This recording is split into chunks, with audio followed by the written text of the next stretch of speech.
Hi friends, welcome to my channel Well, where we dive into all aspects of what it means to be well and to thrive, whether that is mental, spiritual, physical, emotional, all of the things. So today we are going to be focusing on the physical aspect of being well, but also talking about how that plays into the mental aspect of being well, because they're all connected, right?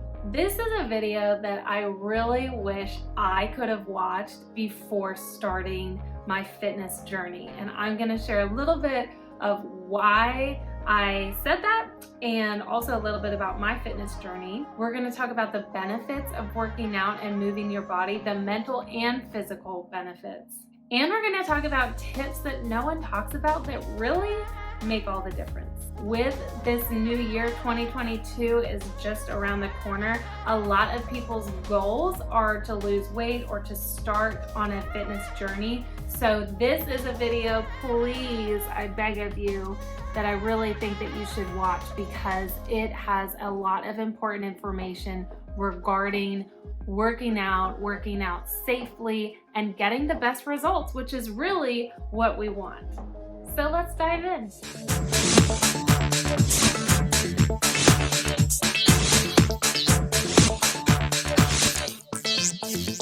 So today I'm going to be talking about, in general, the importance of moving your body, but I'm also going to be talking more specifically about the benefits of weightlifting. So let's just talk about those right now. There are so many benefits of weightlifting that I didn't even know about, and that there's more and more studies that are coming out that are showing the benefits of weightlifting. Maybe they're not recently coming out, I'm just finding them recently.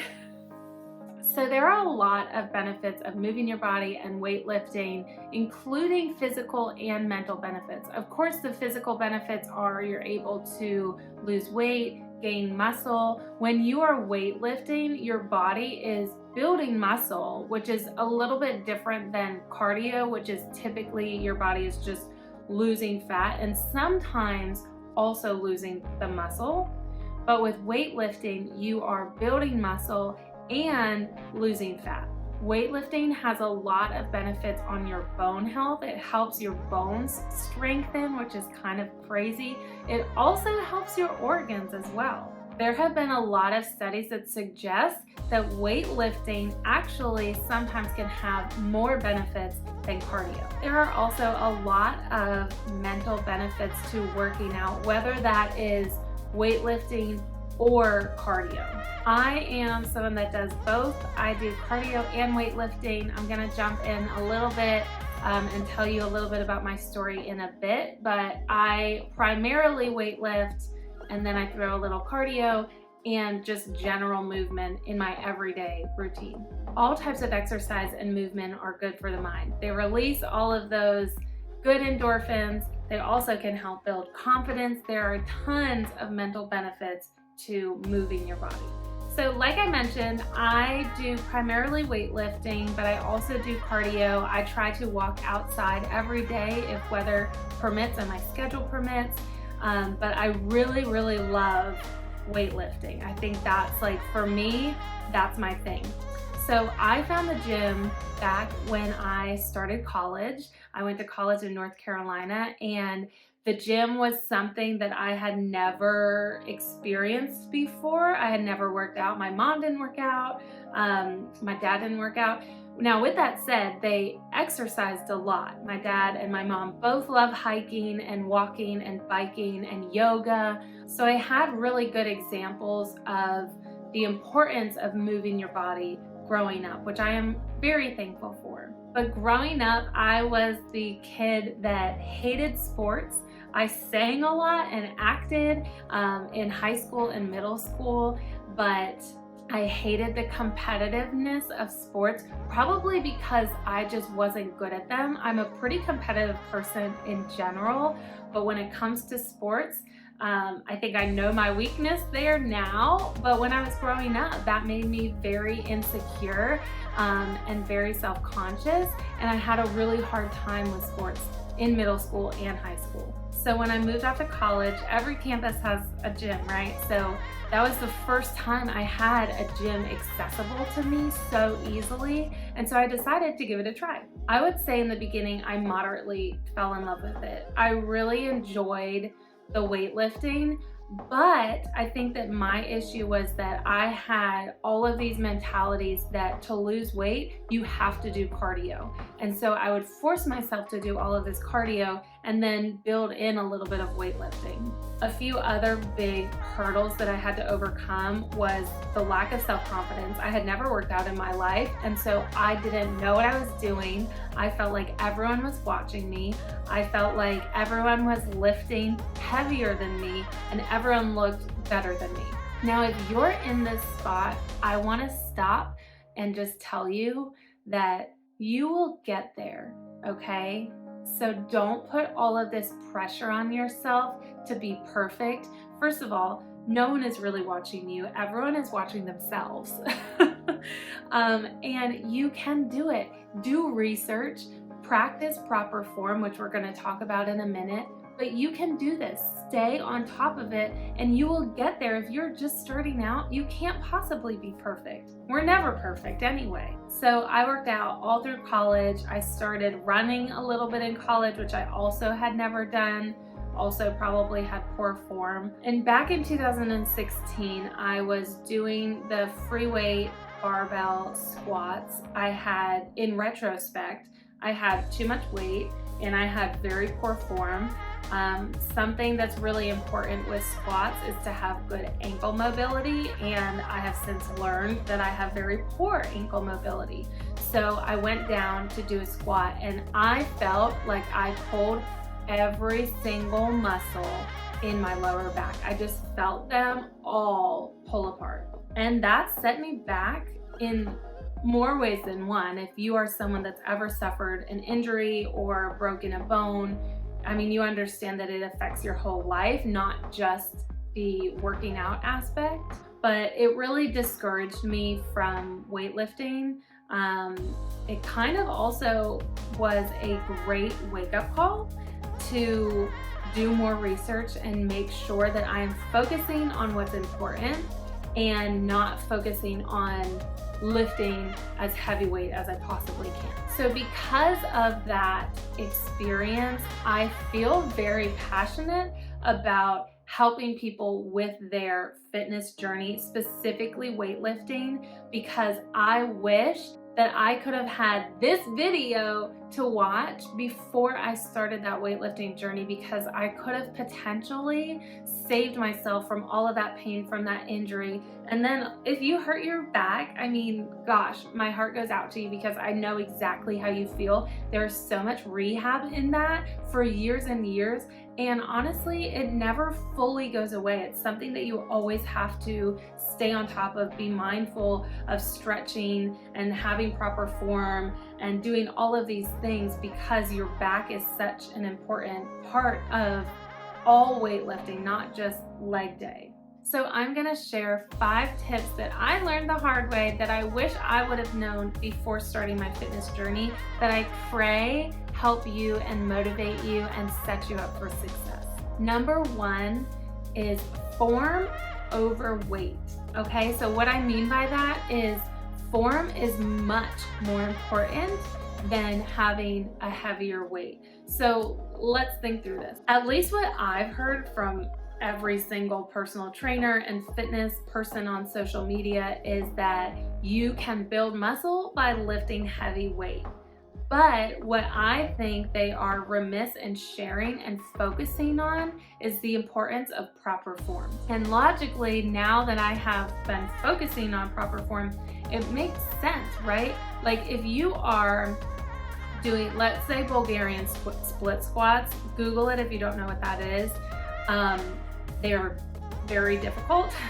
But in my opinion, it's one of the most important exercises to have good form in, because if you don't have proper form, then you're targeting the completely wrong part of your leg. You're not targeting your glute, you're targeting like basically your entire leg instead of this isolated area. So if you need to start with 5 pounds. If you need to start with your body weight, start there. Once again, people are not looking at you, they're looking at themselves. They might gaze over at you and compare their body to your body or whatever, but people are very egocentric at the gym. So don't worry what people are thinking about you, and keep reminding yourself that you will get there. Since we're talking about Bulgarian split squats, when I started doing them, I think I was doing 10 pounds, and that was a lot for me. Like, I was exhausted at the end and I could only do a few. But now I'm able to do 25 pounds, which I'm very impressed with by myself. But more importantly, I know that I have good and proper form and I'm seeing the results. I was working out in college at the gym. I never really saw great results. I think that I did lose some weight probably because I was walking every day to class. I was walking around campus all the time, and I was working out, but I never saw like the muscle growth. But when I started to focus specifically on form over how much weight I was doing, that is where I've seen the biggest results. Number 2, don't kill yourself with cardio. Actually, this may sound crazy, but there have been studies that show that doing too much cardio or overdoing it for you, which I couldn't even tell you what that is because everyone is different, but doing too much cardio can actually raise your cortisol levels so much and send your body into survival mode, which can lead to your body holding on to more fat, which is the opposite effect that you want when you're doing cardio. So listen to your body and pay attention and really be mindful about the type of cardio you're doing. That's a whole nother video, but there are different types of movement that you can do and find what works for you.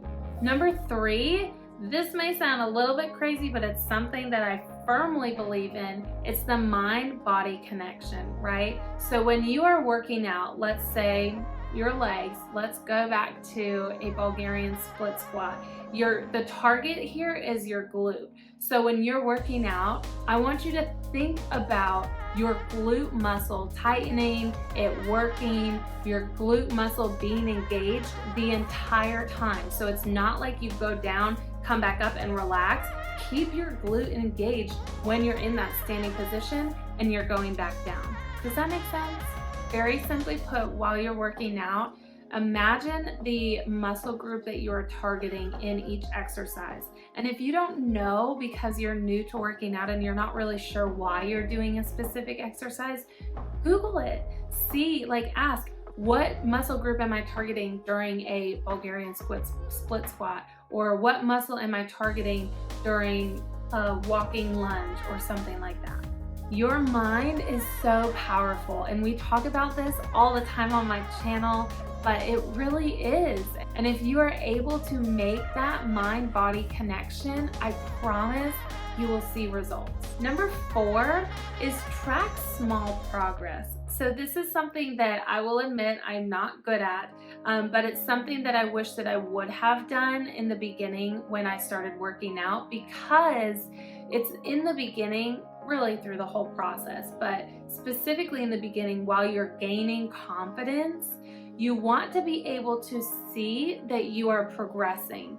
And something we're going to talk about in a second is that the scale isn't always the best answer to that "am I progressing?" question. So if you need to keep a journal at the gym, or if you want to just keep some running notes in your phone, track the very small progress, and specific progress. So if you're talking about weightlifting, track exactly the amount of weight that you did on an exercise and exactly how many reps you did, how many sets you did, and how you felt. Was that something that was very difficult for you? Did you barely get through it? Or was it a little bit easier? Was it medium? Or was it an easy exercise?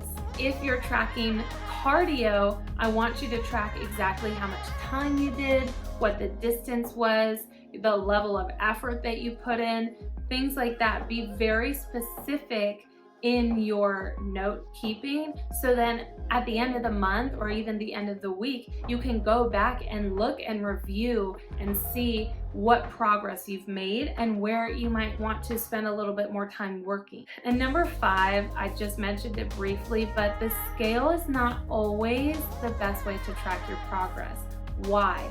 Sometimes your body, we don't know all the time what our body is going through. So sometimes your body may be losing fat and gaining muscle, but then the weight stays the same, or maybe even goes up a little bit on the scale. And we take that as such discouragement because we want to be losing weight.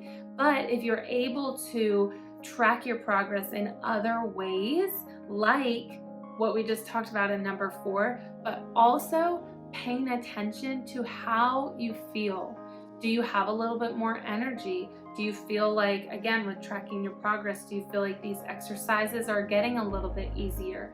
I'm a big supporter of taking before and after pictures, but with that said, not to overdo it. Like, I would take a before picture and then maybe a month or 2 later take an updated picture. I know that everyone has different ideas about that, and do what you think is right. But I think oftentimes with these before and after pictures, we can get very into that and invested in that and lose sight of what our goal is, or even be a little bit discouraged if we don't see progress. There was some quote that I read one time, and it was something like, it takes 4 weeks for you to see progress. It takes 8 weeks for other people to notice your progress. So be consistent, stick with it. You can do it, I promise. So a lot of New Year's resolution goals are to lose weight, and I have an entire video coming out towards the end of December on how to set realistic and achievable goals so that you are able to find success in those New Year's resolutions, because we all know a lot of times we set a New Year's resolution and we fall short and we quit, whether that's a week or a month or 2 months later. So I'm going to be talking on that coming soon. But for now, I will stress the importance of giving yourself grace. The absolute best results come from listening to your body. If you're feeling tired one day, physically or mentally, or just all around tired, and you still push yourself to work out, that sometimes can be more detrimental and have the reverse effect that you're looking for in your fitness journey. Because your body, when your body is fatigued, there's a lot of stuff going on in your body, and your body is trying to tell you that it needs a break. But that doesn't mean sit on the couch all day or not move your body at all. It's finding other ways that you can still move your body that sound a little bit better and more doable to you. So that might be taking a walk, it might be doing some yoga, or a light bike ride, or stretching. Stretching is so important.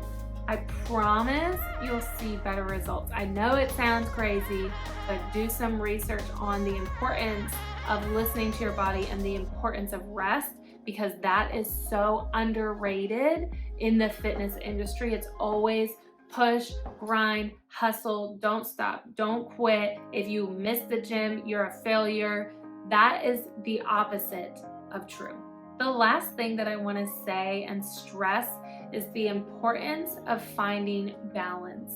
So I shared that personally I do mostly weightlifting. I also do some cardio, but I find time, I create that time in my at least weekly schedule to go for walks, to do yoga, to do some stretching, and definitely meditating. All of these restorative things that are good for your body. And I am a big supporter of finding balance and switching it up.